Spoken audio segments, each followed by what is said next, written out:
was also attended by Mr. Pakstow, South Africa's Minister of Trade and Industry and Competition, Mr. John Steenhuisen, South Africa's Minister of Agriculture, Mr. Bladen Zimande, the Minister of Research and Innovation and Technology, and also Ms. Kwahube, the Minister of Basic Education from the South African side, and also the High Representative 3-day visit to Africa at the beginning of a mandate signal EU commitment to the partnership with South Africa and with the continent. The AU-South Africa Ministerial Political Dialogue builds on the joint aspiration to further the strategic partnership which has grown in depth and ambition over the years. The political and security cooperation is strong, and so are trade and investment relations. South Africa is EU's largest trading partner in sub-Saharan Africa, and the EU is South Africa's first trade and investment partner. The Ministerial Political Dialogue is a key milestone ahead of the 8th European Union-South Africa Summit, which is scheduled for the 13th of March 2025. The political engagements between the European Union and South Africa contribute to the celebration of the 25th anniversary of the European Union partnership with Africa. In this context, both sides underscored the importance of holding the European Union-Africa Union Ministerial Meeting and Summit in 2025. The Ministerial Political Dialogue presented an opportunity for the European Union and South Africa to reiterate their common commitment to multilateralism, a consistent approach to the rules-based international order, and the centrality of the United Nations Charter. The parties further agreed on the need to reform the UN Security Council, recognizing the urgent need to make it more representative, inclusive, transparent, efficient, democratic, and accountable. We affirmed our unwavering commitment to act in accordance with international law, including the Charter of the United Nations and its purposes and principles. Both sides noted with distress the immense human suffering and adverse impact of wars and conflict around the world. Both sides reaffirmed that all states must act in a manner consistent with the purposes and principles of the UN Charter in its entirety. In line with the UN Charter, all states must refrain from the threat or use of force to seek territorial acquisition against the territorial integrity and sovereignty or political independence of any state, and affirm that all parties in conflict must comply with their obligations under international law, including international humanitarian law and international human rights law. Both sides further agreed that, guided by these principles, to support efforts towards a just peace in Ukraine, occupied Palestinian territory, Sudan, the DRC, and other major conflicts around the globe. We, European Union and South Africa, also discussed cooperation in multilateral and regional fora, focusing in particular on our joint efforts to promote human rights and sustainable development to address climate change. The European Union emphasized its alignment with and support for South Africa G20's presidency priorities. In view of the summit, the European Union and South Africa also looked at their economic, trade and investment agenda, including outstanding issues on both sides. Underlining the importance of a just energy transition, the European Union and South Africa reviewed opportunities to step up cooperation on sustainable value chains, including critical raw materials, with view to further their respective competitiveness, economic security, and decarbonization efforts. The parties agreed that critical minerals have emerged as a pivotal topic on the global stage, reflecting a critical role in driving industrialization, technological innovation, and inclusive economic growth. South Africa underscored the need for the transition to a low-carbon economy to be just, enhance energy security, and create jobs. The two sides acknowledged the role of regulatory cooperation, investment facilitation, as well as of businesses in driving these initiatives. The European Union and South Africa further welcomed the robust collaboration in the areas of education, research, and innovation. Both sides discussed opportunities to further enhance cooperation and on open science and nuclear medical applications to ensure progress on South Africa joining the clean hydrogen mission of Mission Innovation, to broaden the participation of South Africa in the EU Framework Programme for Research and Innovation Horizon Europe and in the Marie Curie actions, as well as to promote mobility and cooperation through Erasmus+. We, the European Union and South Africa, agreed that international trade is an important engine for inclusive economic growth, combating poverty and hunger, and promoting sustainable development and the Sustainable Development Goals. The EU and South Africa also stressed that for trade and investment to act as a driver of global growth, well-being and prosperity, a transparent, rules-based, multilateral trading system that is non-discriminatory, fair, open, inclusive, equitable and sustainable is a necessity. Both sides reaffirmed that the WTO must be at the core of such multilateral trading system. Thank you very much. Thank you, Minister. See, the hands went up very quickly. Okay, let's start from my left to the right. So it'll be 1, 2, 3. Just remember the numbers. 1, 2, 3. I can't see any other hands in the room. Okay, in that order. Thank you. My question for Minister,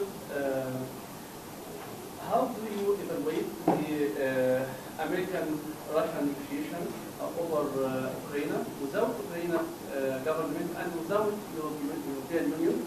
And how do you see the United States policy against Palestine, against Gaza and genocide, especially that there is a speech about restart the war and the genocide after receiving all their hostages? Thank you. Go first, or I go first? We take. Oh, okay, yeah. My question is for Minister Lamola.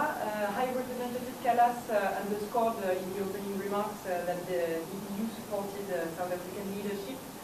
Have you had any exchange with the US over the land reform in the last days? What is the situation now? And for High Representative Kallas, is this meeting is one answer to the US marginalizing Europeans from negotiations over Ukraine? Similar to the question. What is the EU stance with regard to South Africa amidst the escalating crisis with Washington? And Minister Lamola, you're part of that high-profile presidential delegation, that a presidential envoy that's set to meet with EU leaders prior to the delegation being sent to Washington next month. Has there been any interaction further to South Africa's reaching out to Washington over the past week? We know in the media you've reported that there has been no response from the US to call for discussion. Further to the past few days of reaching out, has there been any response? Okay, I go first. Thank you for those questions. First, we are in close contact with our US counterparts. So, what they are saying, they are trying to find out whether Russia even wants peace, because so far they haven't wanted peace. They just want to achieve everything that they have said before. They have invaded a country, taken the land, and want something on top of it. So it's clear that for any kind of peace deal to work, it has to have Ukraine and Europe on board, because otherwise it will just not function, because the implementation is in Europe, it's in Ukraine. So nothing about Ukraine without Ukraine, and nothing about Europe can be agreed without Europe participation. What comes to Palestine, then European Union supports the two-state solution. So we are the ones most supporting the Palestinian Authority and also UNRWA to help the Palestinian refugees. We have done other steps to support the two states being more equal in this regard. Of course, we are also in very close contact with our regional partners regarding this, and of course we are happy that there is a ceasefire, but there needs to be a build-up for more sustainable peace as well, that takes into account both the security of both sides but also dignity of both sides. What comes to the U.S. disengagement or engagement, I think what we see now, European Union is the reliable, is the predictable, is the understandable partner. I think we need to play that role. We see with our global partners like South Africa, but also the multilateral fora, then our partners are looking at us. And we are definitely supporting the multilateral international order. We discussed today also how to reform the international order so that it would be more inclusive. It would take into account the loopholes that it currently has, so that we are in this together. So I really see an opportunity for European Union here to be with our partners and to put the European flag up, because as I said, we are the reliable, the predictable partner. Thanks. Yeah, thank you very much. We have always maintained that the Russia-Ukraine conflict will be resolved through peaceful dialogue where all the parties are on the table, are engaged.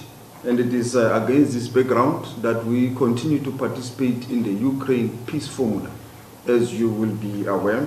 And we have raised this matter consistently of the participation of all the parties to resolve the conflict in Ukraine. We have also continued to maintain our position with regards to the Palestinian Authority, the call for ceasefire, the respect of the sovereign integrity and the right of the Palestinian people to self-determination, the call for humanitarian access, and with the current ongoing confidence-building measures, release of hostages and so forth, we are hopeful that the parties will end up at the negotiation table to find a long-lasting solution that is anchored on the UN resolution of the two-state solution. With regards to our view with regards to Washington, our U.S. embassy mission in Washington, it's engaging all the relevant strategic partners. Engagement is ongoing, and when there is an outcome, we will be able to share with the South African public. We remain optimistic that the engagement has to happen as the first prize, and we are looking forward to that constructive engagement. As you are aware, with regards to the G20, I have repeatedly said that the U.S. government will be represented in one form or shape or another at the meeting tomorrow. It might be at a lower level, but they will be represented. It's not a complete boycott of South Africa's G20. There is also the finance track next week that will be here in Cape Town, and they will also be represented at a very high level at the treasury level of the U.S. Department, and they continue to participate in the other tracks of South Africa's G20. So we look forward to further engagement with them, and with regards to the continuous processes of the G20, including our engagement with the EU, as she has already said. It's a mutual beneficial relationship that has got 25 years of existence, predictable, reliable partners. As you have seen in terms of trade, it's growing in leaps and bounds.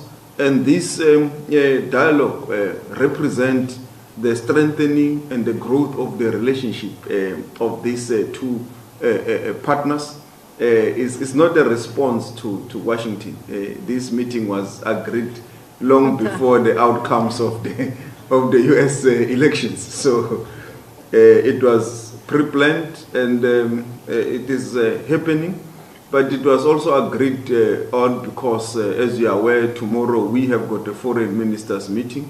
So it becomes practical and functional that it happens today, so that she can, from here, and myself, go and participate in the foreign ministers meeting tomorrow in Johannesburg. And we convened it here in Cape Town because it's the day of our budget vote. It enabled also our other colleagues, Minister Tau, Minister Nzimande, Minister Steenhuisen, and all the colleagues that could be able to participate to be present. So it was practical and also possible to enable the meeting to happen. So we also want to thank very much the European Union for having come, Ms. Kaslas, to our country.